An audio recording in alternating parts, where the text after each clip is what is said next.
decisions. Absolutely. So what happens is that's what happens in people's heads that prevents them from moving forward. Very interesting perspective. And there's one thing you said that I'm going to be pondering right after this interview. I'm going to be making notes. So thank you for sharing that, which kind of like segues, and you kind of touched upon that in your elaborated answer that you gave.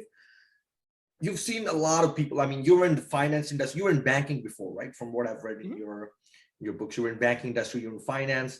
And so you've seen all kinds of people just starting from there in your life, people who are wealthy, people who are financially poor. So when it comes to having a healthy financial mindset, what differences have you observed repeatedly over the decades, over and over, between people who are financially comfortable and others who struggle? Meaning they're fed financial information. They basically are like, okay, the best way to buy a house is to get a mortgage. The best way to buy a car is lease it. I have to use this calculator I was given to determine how much I can afford. Like everything is based on something someone else has created for them. It's like, here's a map on how to balance out your checkbook. I get asked this question 500 times a day.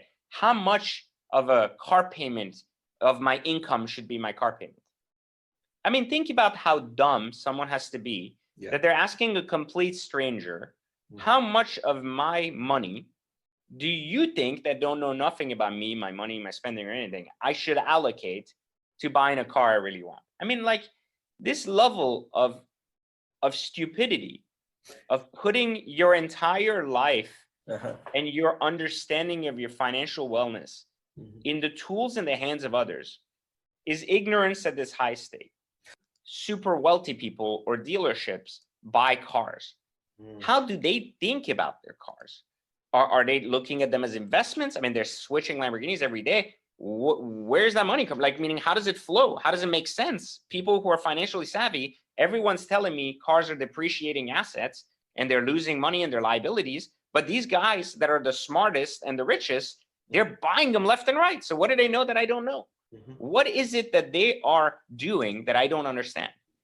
If a dealership is buying a car and people are test driving it, and then they're selling a car 4 months later, then why can't I operate my mind like a dealership, figure out how they're buying their car, do that, because the dealer's making money on a car. So all of these things come down to your choice of paying attention.